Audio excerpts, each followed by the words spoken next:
Hi, Mr. Sands. How are you? I hope you're having a good week. Today, Hope you're having a good week. There we go. Um, so today we're gonna be talking about video report number two, if I'm correct. Yeah, video report number two for this quarter. Um, so this one was I actually like this one as like storytelling, well, a story in music. Even though like it kind of relates stories in books, but not really in its own different way. So today we're going to talk about topics from video element 10, which is binary phrases, ternary forms, the different types of forms and sections. Then video 11, we're going to be talking about symphonies, the pitch, like how composers change their emotions in a song. Also, I'm trying to see what else we covered. Like symphony, I said. I'm trying to remember what else was in there. Uh, Symphony. Oh, also Rondo. Like basically, Music 11 is like a paragraph, like an S. Is it? I want to say essay. An essay. Yeah, an essay. So, let's begin with video element number 10. So from there, what I learned, a phrase is a short musical idea. It can often be described as a sentence. So basically, my example I used was I don't know, like Beauty and the Beast, like the beginning of the song, like it was like a short phrase. Like I forgot the teapot when she starts singing it. It kind of reminded me of a phrase because she's reading. It basically phrases is that you're reading a sentence to like someone or something because there is a pause. You can't just go on and it doesn't sound, peaceful or like it's janky. I say janky. There we go. Oh. So a section. The next part is a section. So a section is like putting all your phrases together. So I think like measures one to on Beauty and the Beast measures one to I'll say 1 through 8. It's kind of like a whole. It's like phrases like put together just to make like a whole paragraph, not a paragraph, but like a whole sentence. And a whole sentence. Sorry for cutting out a whole sentence. And it's like I'm trying to remember the music. Okay, so it's kind of like so basically like there's a different section in Beauty and the Beast. Then like measure 1 through 8 has a first section.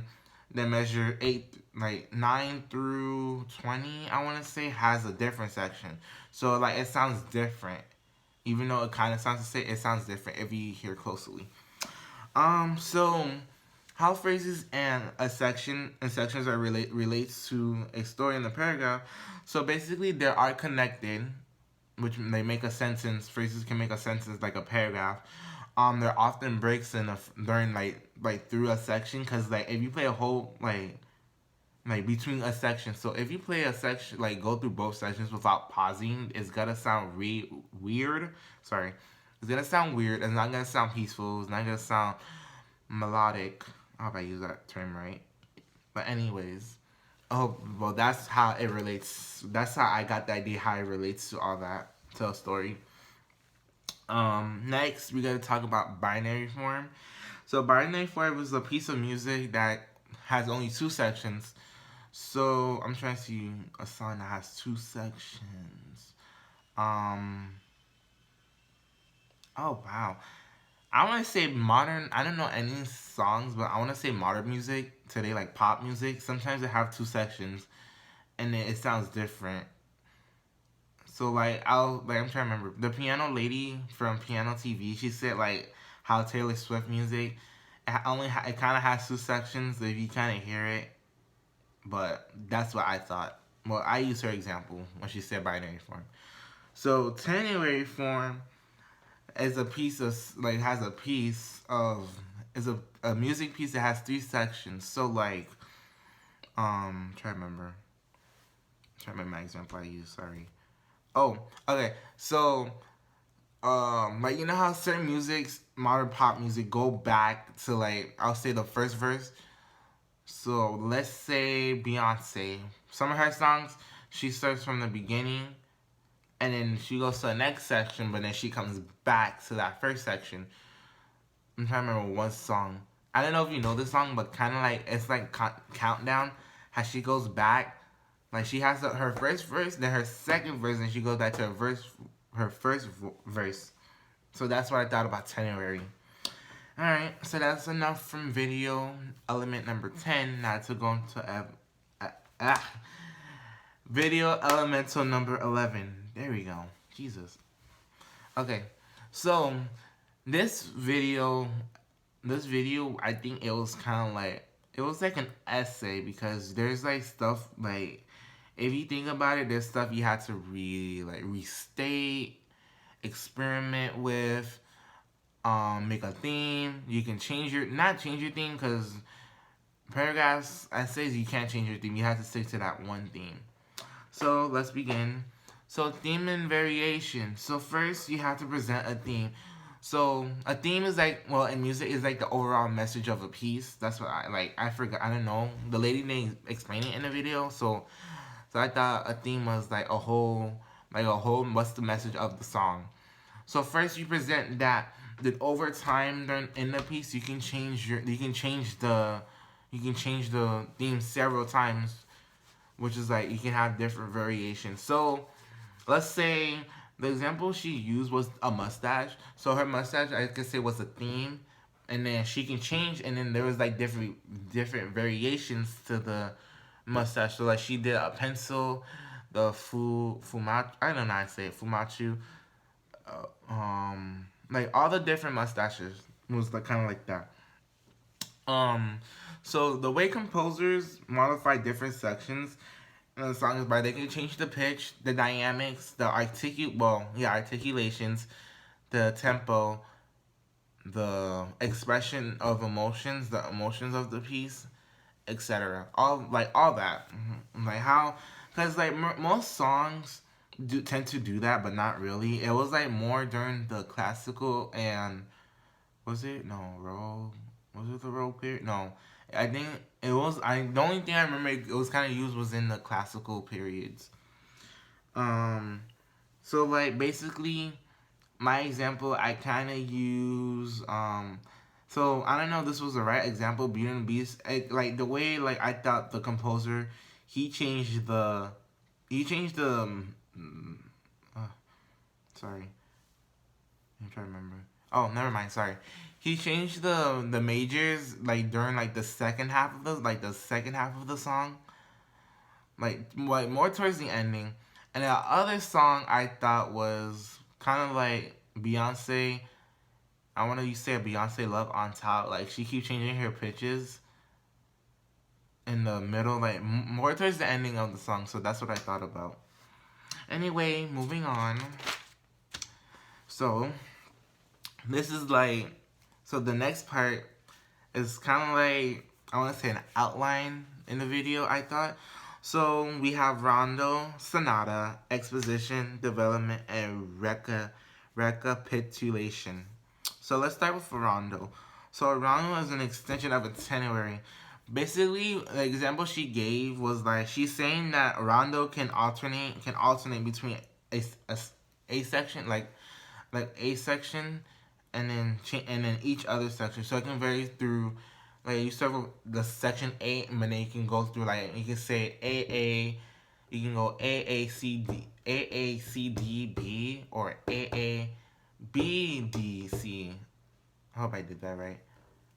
Like no, it's like she did AAAB, then AACD, and then like you can like she basically alters it in the video. Next you have is a sonata. So a sonata is a complex of a ternary form. So basically this is like the middle, not the middle of your paragraph. I'm trying to remember.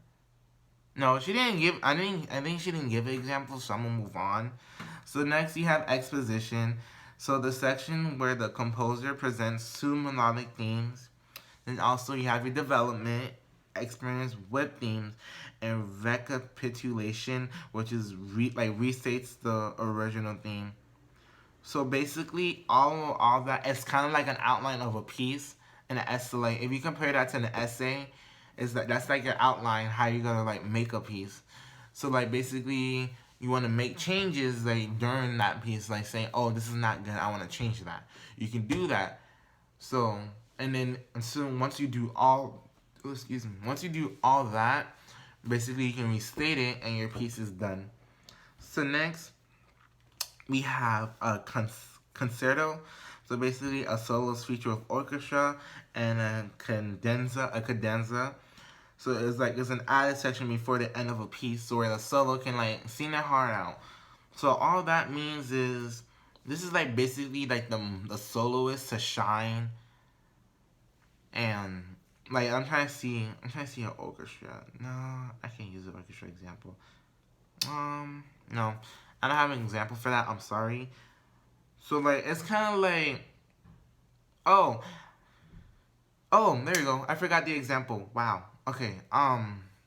Like Mariah Carey singing the national anthem, like her ending to that.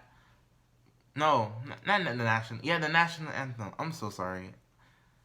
Wow. Cause it's weird like how you can relate to a story, like a whole paragraph, a short story, and it's kind of cool. So yeah, and I know I'm messing up, but it's okay. Get it done. And then lastly, we're at the end of our story journey. So last we have is a symphony, which contains many forms as a piece of music. So like it's the transformer of a song.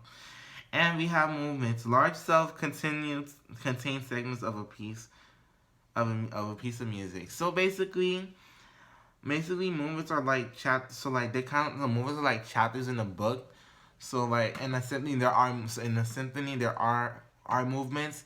So like you can say there's a chapter 1, and then chapter 2 it changes the tone. And then chapter 3 it changes a major. All that. So yeah, all that. Yeah. I'm not proper English. Sorry. Ooh. So basically, movements are like chapters in the book. So let's say, I want to, not Transformers, because Transformers doesn't have a lot of movements. Oh, a good example will be Magma. Like it doesn't have chapters in the book, like kind of like movements. It has like, I want to say a little movements. That have we first start off slow, then we change pitch. Well, we didn't change pitch. We just increase our tempo. So that's what I thought movements were to me.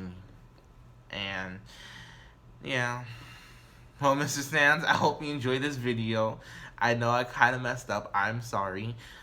So yeah, I hope you have a good one, and I promise I'll become more prepared. I hope you have a good weekend. Bye.